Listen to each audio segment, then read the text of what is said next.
தஸ்விவின் மற்றொரு வீடியோவில் உங்களை சந்திக்கின்றேன். இன்றைக்கு நான் பார்க்க இருக்கிற விஷயம் என்னன்னு சொன்னால் டிஜிட்டலைசேஷன். இப்போ தற்போது இலங்கையில் இருக்கிற அரசாங்கமானது டிஜிட்டலைசேஷன் சம்பந்தமாக தொடர்ச்சியாக நிறைய விஷயங்களை காய்ச்சிக்கு வராங்க. இது நேற்றும் ஒரு அங்குரார்ப்பண வைபவம் ஒன்று நடந்துச்சு. அதில் 3 டிஜிட்டல் சர்வீஸை இலங்கை மக்களுக்காக வேண்டி ஜனாதிபதி ஆரம்பித்து வச்சார். அது சம்பந்தமான விடயங்களும் இலங்கையோட டிஜிட்டலைசேஷன்ஸ் எப்படி இருக்கு, அதில் என்ன விஷயங்கள் நடந்துருக்கு, இல்லாட்டி இதில் ஆரம்பம் எப்படி இருந்துச்சு, டிஜிட்டலைசேஷன் இலங்கையில் சாத்தியப்பட்டு இருந்துச்சாங்கிற விஷயம் சம்பந்தமாகவும் இந்த வீடியோவில் நாம் கொஞ்சம் பார்க்கலாம்.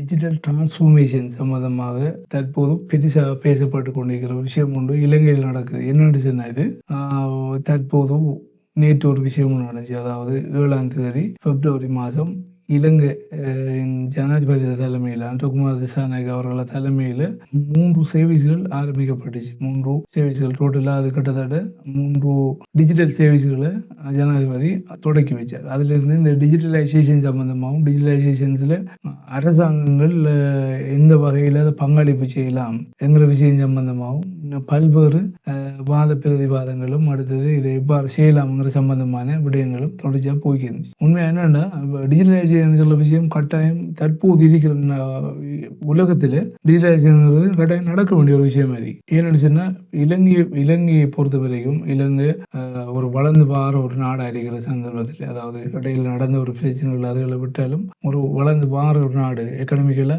ஒரு தற்போது ஒரு அளவு முன்னேறி வார ஒரு நாடுங்கிற வகையில் உண்மையா நாட்டுக்கு தேவையான ஒரு விஷயம் என்னன்னு இந்த டிஜிட்டலைசேஷன் சொல்ல விஷயம் கட்டாயம் தேவை. இப்போ இந்த கான்செப்ட் வச்சு தான் அரசாங்கம் என்ன செய்யுதுன்னு சொன்னா எல்லா விஷயத்தையும் டிஜிட்டல் பண்றதுக்கு இல்லாட்டி டிஜிட்டல் டிரான்ஸ்ஃபர்மேஷன் ஒன்று எடுத்துக்கு வர்றதுக்கான முயற்சிகளில் ஈடுபட்டிருக்கு. இதுக்காக தனியே ஜனாதிபதி அவரது தலைமையில் அவருக்கு கீழே மினிஸ்ட்ரி ஆஃப் டிஜிட்டல் எக்கனமின்னு சொல்லி ஒரு மினிஸ்ட்ரியையும் அதை வச்சிருக்காரு. அதுக்குள்ள பல்வேறு நிறுவனங்களையும், அதாவது இது தொடர்பான பல்வேறு நிறுவனங்களையும் வச்சு அதுக்குன்னு சொல்லி ஒரு பிரதி அமைச்சரும் இருக்காங்க. அதுக்குன்னு சொல்லி ஆலோசனை குழு ஒன்றும் இயங்குது. அதன் பிரகாரம் என்னன்னா இப்போ உண்மையா இலங்கையை பொறுத்த வரைக்கும் எல்லா விஷயங்களும் இன்னும் டிஜிட்டலைஸ் பண்ணப்படலை. அதாவது கவர்மெண்ட் கவர்னன்ஸ் சொல்ல விஷயம் உண்டு எழுத்தளவில் இருக்கிற தவிர அது இன்னும் நடைமுறைக்கு வரலை. அதுக்கு பல காரணங்கள் இருக்கு. அந்த காரணங்களை நாம பின்னுக்கு அதில் சேலஞ்சஸ், அது பெனிஃபிட் என்னன்னு சொல்லி எல்லாருடைய அது சேலஞ்ச் இஷ்யூ என்னன்னு சொல்லி நாம பார்க்கலாம். இப்போ அந்த கவர்னன்ஸ் சொல்ல விஷயம் உண்டு ஏன் நம்ம இதுக்கு வரலன்னு சொன்னா அதன் மூலமா தான் என்னன்னா கவர்னன்ஸ் விஷயம் நடைமுறைப்படுத்தப்படுமாச்சுன்னா அது மூலமா நிறைய கரப்ஷன்ஸ் சொல்ல விஷயம் இல்லாம போகும். கரப்ஷன்ஸ் இல்லாம போகும். நாடு சரியான ஒரு எஃபிஷியன்டான ஒரு டிரான்ஸ்பரண்டான எக்ஸசிபிளான ஒரு விஷயத்துக்குள்ள வரும். அதாவது கவர்னன்ஸ் சரியா நடக்கும்னு சொன்னா 3 விஷயம் சக்சஸ்ஃபுல்லா நடக்கும். எஃபிஷியண்டா இருக்கும், டிரான்ஸ்பரண்டா இருக்கும், அதனால எக்ஸசிபிளா இருக்கும். அதாவது சேவிஸ்களை பெறக்கூடிய மாதிரி இருக்கும், வெளிப்பாடு தன்மை இருக்கும், அதுல வினைத்திறனுங்கிற விஷயம் இருக்கு. இது கட்டாயம் ஒரு தேவையான விஷயம் தானே.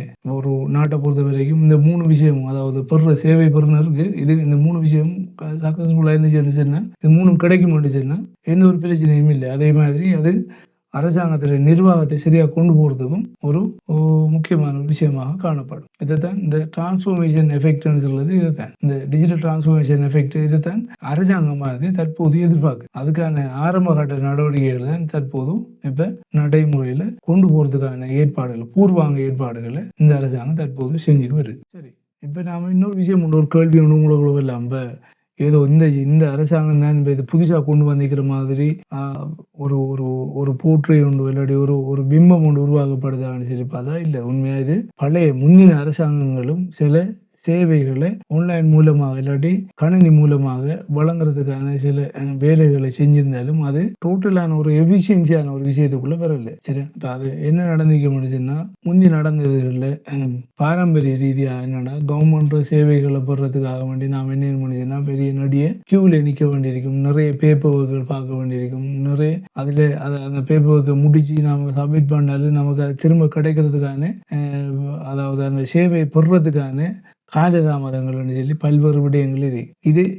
இது தொடர்ச்சியாக இருந்து வர விஷயம். அதாவது அரசு சேவைகளை பொறுத்த வரைக்கும் இதான் தொடர்ச்சியாக இருந்து வர விஷயமா இருக்கு. ஆனா என்ன நினைச்சுன்னா கடைசியா கவர்னன்ஸ் சம்பந்தமான ஒரு டிஜிட்டலைசேஷன்ஸுக்குள்ள இந்த இந்த விஷயங்களை சேவைகளை கொண்டு வரணுங்கிறதுக்காக வேண்டி முன்னைய அரசாங்கங்கள்ல சில சில சின்ன சின்ன வேலைகளை செஞ்சிருந்தாங்க. அதுல மெயினான விஷயம் என்னன்னா யூட்டிலிட்டி பில்ஸ்களை ஆன்லைன்ல பே பண்றதுக்கான ஏற்பாடுகளை செஞ்சிருந்தாங்க. அதாவது நீர் கட்டணம், மின்சார கட்டணம், தொலைபேசி கட்டணம் இது எல்லாத்தையும் ஆன்லைன்ல பே பண்றதுக்கான ஏற்பாடுகள் இருந்துச்சு. இது ஆரம்ப காலங்கள்ல அப்படி இருக்கல. உங்களுக்கு ஞாபகம் இருக்குமா? இல்லாட்டி பழைய சில ஆட்களுக்கு அது தெரிஞ்சிருக்கும். முந்தி டெலிஃபோன் பில்லோ இல்லாட்டி மின்சாரத்துக்கான கட்டணமோ கட்டுறேன்னு சொன்னா நான் என்ன பண்ணுவேன்னா உண்டா கூட்டினது தபால் கந்தூர் தபால் போஸ்ட் ஆஃபீஸுக்கு போக வேண்டியிருக்கும். இல்லாட்டி பேங்குக்கு நேரடியாக போய் தான் கட்ட வேண்டியிருக்கு. அதை ஆன்லைன் சர்வீஸுக்கு கொண்டு வந்ததும் இந்த டிஜிட்டலைசேஷன்ல ஒரு வகையான ஒரு டிரான்ஸ்ஃபர்மேஷன் தான். அதே மாதிரி இப்படியான விஷயங்கள் அடுத்தது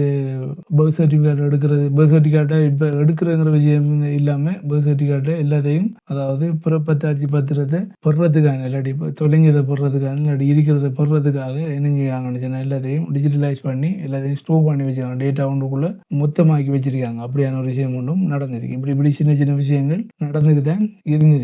ஆனா இது எல்லாம் டோட்டலான ஒரு எஃபிஷியன்சியான விஷயமா இல்லாட்டி இது ஒரு சக்சஸ்ஃபுல்லா இதன் மூலமா மக்கள் சரியான ஒரு சேவையை பெறாங்களான்னு கேட்டா இல்லைன்னு சொல்லலாம். ஏனென்றா இது சரியா நடைமுறைப்படுத்தப்படலை. அடுத்தது இது வினைத்திறனாக கையாளப்படலை. இது இவ்வளவு காலம் அதான் இருந்துச்சு. அதுலேயும் இன்னொன்று என்ன நடந்துச்சுன்னா கவர்னன்ஸ் சம்பந்தமான ஒரு ஒரு ஒரு ஒரு சரியான கொள்கை உண்டு அரசாங்கங்கள்கிட்ட முந்தின அரசாங்கங்கள் எதுக்கிட்டையும் இருக்கல. அதாவது ஒரு பாலிசி ஃப்ரேம் ஒர்க் கொண்டு செஞ்சு வைக்கல. இப்படி இருந்துச்சு. நான் முந்தி சொன்ன மாதிரி முந்தின அரசாங்கங்களால இந்த இந்த டிஜிட்டலைசேஷன் சொல்லி ஆரம்பிக்கப்பட்டிருந்தாலும் இது உண்மையா கவர்மெண்ட் சம்பந்தமான பாலிசி உண்டு 2000 ஆண்டு இன்ட்ரோடியூஸ் பண்ணப்பட்டிருந்தாலும் அது சரியான எஃபிஷியன்சியா இருக்கல. அதுல உண்மையா என்ன கொண்டு வந்தாங்கன்னு சொன்னா இக்டான்னு சொல்லி இன்ஃபர்மேஷன் அண்ட் கம்யூனிகேஷன் டெக்னாலஜி ஏஜென்சின்னு சொல்லி தனியான ஒரு அரசு ஸ்தாபனத்தை உருவாக்கி அது மூலமாக ட்ரெடிஷனல் கவர்மெண்ட் சர்வீஸ் எல்லாத்தையும் டிஜிட்டல் பிளாட்ஃபார்முக்கு வாரத்துக்கு உரிய வேலைகளை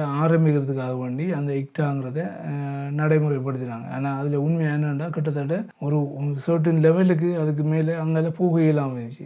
ஏன்னா கிட்டத்தட்ட 25 ஆண்டுகளாக இருந்தும் இன்னும் இலங்கை அரசு சேவையானது இன்னும் டிஜிட்டலைசேஷனுக்குள்ள முற்றுமுழுதாக உள்வாங்கப்படலைங்கிற விஷயத்தை நாம கவனிக்கணும். அப்போ அதுக்கு என்ன காரணங்கள் என்னன்னா நான் அது சம்மந்தமாக பின்னுக்கு நான் சொல்லுவேன். என்னென்னா அதில் சேலஞ்சஸ் அதில் இருக்கிற இஷ்யூஸ் என்னங்கிறத நான் பின்னுக்கு பார்க்கலாம். ஆனால் இதை நீங்கள் சில கவனிச்சிங்கன்னா வழங்குவங்களுக்கும் 2000 ஆண்டு ஆரம்பிக்கப்பட்ட கவர்மெண்ட் சம்பந்தமான வேலை திட்டம் இக்டாங்கிற நிறுவனம் information and communication technology agency இது ஆரம்பிக்கப்பட்டு இதுவரைக்கும் 25 வருஷத்துல அதில் மெயினான டார்கெட் ட்ரெடிஷனல் கவர்மெண்ட் சர்வீஸை டிஜிட்டல் பிளாட்ஃபார்முக்குள்ள மாத்துறங்கிற விஷயம் சக்சஸ்ஃபுல்லா நடைபெறல. இதுதான் முந்தின அரசாங்கங்கள்ல அதாவது டிஜிட்டலைசேஷன் சம்பந்தமாக இலங்கையில ஏற்படுத்தப்பட்ட இலங்கையில கொண்டு வரதுக்கு முயற்சிக்கப்பட்ட ஒரு திட்ட தொடர்பான தற்போதைய நிலையா இருக்கு. சரி, நாம இப்ப அடுத்த விஷயத்துக்குள்ள வரலாம். என்னன்னா தற்போதைய அரசாங்கம் டிஜிட்டல் இனிஷியேட்டிவ் டிஜிட்டல் தொடர்பான அதாவது டிஜிட்டல் டிரான்ஸ்ஃபர்மேஷன் இல்லாட்டி கவர்னன்ஸ் தொடர்பா அவங்களால ஆரம்பிக்கப்பட்ட முயற்சிகள் இல்லாட்டி தற்போது என்ன விஷயம் நடந்துக்கிற விஷயம் சம்பந்தமா பார்க்கலாம். இதுல தற்போதைய அரசாங்கம் மெயினா நான் முந்தி சொன்ன மாதிரி மினிஸ்ட்ரி ஆஃப் டிஜிட்டல் எக்கனமி சொல்லி ஒரு தனியான ஒரு அமைச்சு ஒன்று ஆரம்பிச்சிருக்கு. அது டோட்டலா அதுல பர்பஸ் என்னன்னு சொன்னா இந்த கவர்னன்ஸ் சம்பந்தமான வேலை திட்டங்களை நடைமுறைப்படுத்துவதும் அதை இம்ப்ளிமெண்ட் பண்ணி எக்ஸிக்யூட் பண்ணி அது டோட்டலா ஒரு கவர்னன்ஸுக்குரிய சேவையாக மாத்துறது தான் அதுல மெயினான டார்கெட்டா இருக்கு. இப்ப தற்போது அரசாங்கம் டிஜிட்டல் இனிஷியேட்டிவ்ஸ் என்னது இப்ப நமக்கு தெரிஞ்ச விஷயமா என்னத்தை கொண்டு வந்தீங்கன்னு சொன்னா நான் சொன்ன மாதிரி கவ்-பே பிளாட்ஃபார்ம் சொல்லி ஒரு பிளாட்ஃபார்மை எடுத்துக்கு வந்தீங்க. இப்ப அந்த கவர்மெண்ட் பே பிளாட்ஃபார்ம்ல என்ன நடக்கும்னு சொன்னா ஒரு யூனிஃபைடான சிஸ்டம் அதாவது எல்லா அரசாங்கம் தொடர்பான எல்லா அரசாங்கத்துக்கு செலுத்த வேண்டிய பேமெண்ட் அதாவது செலவுகள் சம்பந்தமான மொத்தமா எல்லாத்தையும் இந்த கவ்-பே பிளாட்ஃபார்ம் மூலமாக செலுத்தக்கூடிய மாதிரி இருக்கும். இது தற்போது அறிமுகப்படுத்தப்பட்டிருக்கிறது 16 அரசு நிறுவனங்களுக்கு தற்போது அறிமுகப்படுத்தப்பட்டிருக்கு. இது என்னென்ன சொல்லியார் ஜனாதிபதி அந்த ஆரம்ப உரையில ஒரு விஷயம் சொல்லாருன்னா இது 16ல இருந்து 300 நிறுவனங்களாக இந்த வருஷ ஏப்ரலுக்குள்ளேயும் இந்த வருட இறுதிக்குள்ள மொத்தமா இருக்கிற எல்லா அரசு தாவனங்களையும் இந்த கவ்-பே பிளாட்ஃபார்முக்குள்ள கொண்டு வரதுக்கான ஏற்பாடுகள் நடந்துக்கிறதா சொல்ல. இப்ப இப்படி ஒரு விஷயமும் நடக்க எல்லா பேமெண்ட் எல்லா பணக்கு பரிமாற்றங்கள் அரசாங்க தாவனங்களுக்கு கூடாக இல்லாட்டி அரசாங்க தாவனங்களுக்கும் பொதுமக்களுக்கும் இடையிலான பண கொடுக்கல் வாங்கல்னு சொல்ல விஷயம் இப்படி ஒரு டிஜிட்டலைசேஷன் இல்லாட்டி டிஜிட்டல் பேமெண்ட் நடக்கும் சொன்னா அது கடும் சக்சஸ் ஆக இருக்கும். இதுல அடுத்த டிஜிட்டல் இனிஷியேட்டிவா இன்னொரு விஷயம் உண்டு இந்த அரசாங்கம் கொண்டு வந்து என்னன்னு சொன்னா ஜனாதிபதி நிதியத்தில் இருக்கிற சேவைகள், அதாவது ஜனாதிபதி நிதியத்துக்காக என்னென்ன சேவைகள் வழங்கியலுமோ அந்த சேவைகள் எல்லாத்தையும் முந்தி என்னன்னு சொன்னா நேரடியாக கொழும்புல உள்ள தலைமை அலுவலகத்துக்கு தான் வந்து சேவனம் பண்ணிருந்துச்சு. ஆனால் அதை தற்போது இந்த அரசாங்கம் என்னன்னு சொன்னா அதை விரிவாக்கி பரவலாக்கி விட்டுருக்கு. எப்படி சொன்னா அதுவும் இந்த கணினிமயப்படுத்தப்பட்ட இல்லாட்டி இணைய வசதி கூடாக அதை பரவலாக்கி 341 டிஎஸ் டிவிஷன் கூடாகவும் அதை செய்கிற மாதிரி ஆக்கியிருக்கு. அதாவது ஜனாதிபதி நிதியத்திலிருந்து பண உதவியோ இல்லாட்டி நிதி உதவி பெறுறதுக்கு எதிர்பார்க்கிற ஒரு குடிமகன் கொழும்புக்கு செல்ல வேண்டிய அவசியம் இல்லை. அவர் நேரடியாக என்ன பண்ணுச்சுன்னா தனக்கு அருகில் இருக்கிற இல்லாட்டி தான் வருகிற டிஎஸ் ஆஃபீஸ் மூலமாக அதுக்குரிய சேவைகளை விண்ணப்பிக்கலாம், இல்லாட்டி அதை பெறக்கூடிய மாதிரியான ஏற்பாடுகளை தற்போது அரசாங்கம் செஞ்சது. இதுவும் இந்த டிஜிட்டலைசேஷன்ல ஒரு ஒரு ஒரு ஒரு மிக பிரதானமான ஒரு டிஜிட்டல் இனிஷியேட்டிவா தற்போது இருக்கு. மற்றது இன்னொன்று நடந்திருக்கு என்னன்னா நேற்று இன்ட்ரோடியூஸ் ஆனது, அதாவது 7ஆம் தேதி இன்ட்ரோடியூஸ் ஆனதுல மற்ற இன்னொரு டிஜிட்டல் சர்வீஸ் என்னன்னு சொன்னா EBMDன்னு சொல்லுவாங்க, electronic birth marriage and death certificate. Electronic birth marriage and death சர்டிபிகேட்னு சொல்றது வெளிநாட்டில் பதியும் இலங்கையர்கள் இப்ப பிறப்பு சான்றிதழ், இறப்பு சான்றிதழ், திருமணம் சான்றிதழ் இதுகளை பெறணுச்சுன்னா இலங்கைக்கு வர வேண்டியிருக்கும். இல்லாட்டி அது நிறைய ஒரு பேப்பர் ஒர்க் மூலமாக அங்க இருக்கிற கவுன்சிலர்ஸ் மூலமாக இல்லாட்டி அங்க இருக்கிற தூதுவர்கள் மூலமாக தூதுவர் ஆலயங்கள் மூலமாக இலங்கைக்கு அதை வந்து எடுத்து சொல்லி ஒரு பாதி ஒரு நெடிய ஒரு ப்ரோசஸ் ஒன்று இருக்கு. இது மூலமாக நிறைய பேர் நேரங்கள் அடுத்த பண விரயம் அது சொல்லி வெளிநாட்டில் இருக்கிறவர்களுக்கு ஏற்படுறது, அது காலகாலத்துக்காக நடந்துக்கு வரதும் அதுல நிறைய குறைபாடுகள் கம்ப்ளைண்ட் சொல்லி நிறைய விஷயங்களை அப்ரோட்ல இருக்கிறார்கள் வெளிநாட்டில் இருக்கிற இலங்கையர்கள் சொல்லிக்கே இருந்தாங்க. அதை இப்ப இலகுவாக்குற விதத்தில் என்ன ஆன்லைன் மூலமாக இந்த 3ஐயும் பெறலாம் சொல்லி அதுக்கான ஒரு தனியான ஒரு போர்ட்டலையும் தனியான ஒரு சர்வீஸையும் தற்போது ஆரம்பிச்சிருக்காங்க இந்த அரசாங்கம். அதை சுருக்கமாக சொல்லாங்க EBMDன்னு சொல்லி electronic birth marriage and death certificates இதுகளை பெறக்கூடிய வசதிகளை ஏற்படுத்தி கொடுத்திருக்கு இந்த அரசாங்கம். இதுவும் ஒரு முக்கியமான ஒரு டிஜிட்டல் இனிஷியேட்டிவா இருக்கு இலங்கையை பொறுத்தவரை. அடுத்தது இன்னொன்று தற்போது விமர்சனத்துக்கு உள்ளாகிறதும் அடுத்தது ஒரு தரப்பு செல்லு அது டேட்டா சம்பந்தமான ஒரு கன்சர்ன் உண்டு சொல்ல ஒரு விஷயம் உண்டு. அது என்ன நேஷனல் டிஜிட்டல் ஐடி இனிஷியேட்டிவ். இதை ஏற்கனவே ஆரம்பிச்சாச்சுன்னு சொல்லுவாங்க இப்ப அரசாங்கம். அதாவது அனைவருக்கும் இலங்கையில் இருக்கிற அனைவருக்கும் இலத்திரனியல் அடையாள அட்டைகளை வழங்குறதுக்கான ஏற்பாடுகளை செஞ்சது. இது ஒரு இந்திய நிறுவனம் கையாளுது என்று சொல்லி விஷயத்தை முன்னிறுத்தி எதிர்கட்சிகள் குற்றஞ்சாட்டுது. இதுல ஒரு டேட்டா தகவல் திரட்டு இல்லாடைய திருட்டுகள் ஏற்பாடு சொல்லி, அதாவது பர்சனலான தனிநபர தகவல்களை இந்திய அரசாங்கமானது எடுக்கலாம் சொல்லி ஒரு குற்றச்சாட்டு ஒன்று முன் வச்சிருந்தாங்க. அதுக்கு தெளிவான ஒரு விளக்கத்தையும் அரசாங்க தரப்புல கொடுப்பாடிச்சு. அப்படி எல்லாம் இல்லை, அது அவங்க டேட்டாவை அவங்க ஹேண்டில் பண்ணல, அவங்க அதுக்குரிய இனிஷியல் ஆரம்ப கட்ட மற்ற வேலைகளை தான் செஞ்சு தருவாங்க. தவிர டேட்டாவை மொத்தமாக ஹேண்டில் பண்றது அரசாங்கம் அல்லது இலங்கையில் இருக்கும்னு சொல்லி ஒரு தெளிவான விளக்கத்தையும் அரசாங்கம் கொடுத்து இதுவும் ஒரு பாரிய ஒரு டிஜிட்டல் இனிஷியேட்டிவா தற்போதைய அரசாங்கத்தால ஏற்பாடு. ரைட். அடுத்தது மெயினான விஷயம் என்னன்னா 5வது விஷயம் இலங்கையில தற்போதைய அரசாங்கம் எடுத்து வர டிஜிட்டல் இனிஷியேட்டிவ்ல மெயினான விஷயம் என்னன்னா நேஷனல் டிஜிட்டல் எக்கனமி ஸ்ட்ராட்டஜி 2030.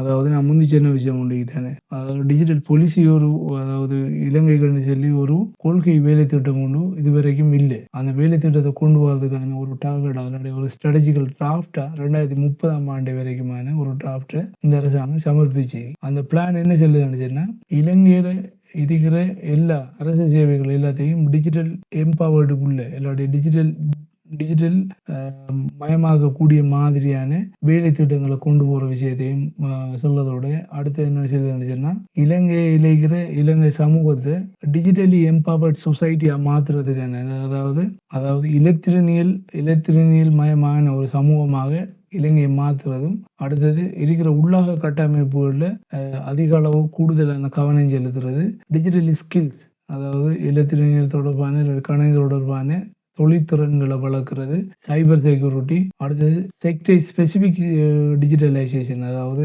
அந்தந்த துறைகளுக்கு ஏற்ற மாதிரியான டிஜிட்டலைசேஷன் இப்படியான விஷயங்கள் எல்லாத்தையும் ஓவராலாக கவர் அப் பண்ணி நேஷனல் டிஜிட்டல் எக்கனமி ஸ்ட்ராட்டஜி 2030ங்கிற விஷயத்தை அரசாங்கமானது தற்போது முன்கொண்டு செல்லுது. இதுவும் ஒரு பிரதானமான ஒரு மெயினான ஒரு டார்கெட்டாக இருக்குது. அந்த 2030 சொல்ல விஷயம் என்னன்னா, இந்த அரசாங்கத்தில் 5 ஆண்டு காலத்துக்குள்ளேயே இதை கம்ப்ளீட்டாக முடிச்சு விடுறதா இருக்கு. இப்படியான ஒன்று நடக்கக்குள்ளே என்ன நடக்கும்னு டிஜிட்டலைசேஷன் சரியா 100% சரியா டோட்டலாக நடக்கக்குள்ள கரப்ஷன்ஸ் சொல்ல விஷயமே இல்லாமல் போகிறதும், அடுத்தது டிரான்ஸ்பரன்சின்னு சொல்ல விஷயம் கிட்டத்தட்ட ஒரு ஒரு சர்டன் லெவலுக்கு உயர்றதுக்கான சாத்தியமும் கூட இருக்கிறதால இது உண்மையாக இது ஒரு சக்சஸ்ஃபுல்லாக வேண்டிய ஒரு வேலை திட்டம் மாதிரி. இதை கட்டாயம் இந்த அரசாங்கமானது முடிக்கும் என்று சொல்லி ஜனாதிபதி உறுதியளிச்சார். அதுக்காக வேண்டிதான் அந்த அமைச்சையும் அவர் தந்த மேற்பார்வையங்களை கொண்டு செல்ல டிஜிட்டலைசேஷன் ஆஃப் கவர்மெண்ட் சர்வீசஸ் சொல்ல விஷயம், அதாவது அரசு சேவையை டிஜிட்டலைஸ் பண்ணுறதுன்ற விஷயம் உண்மையாக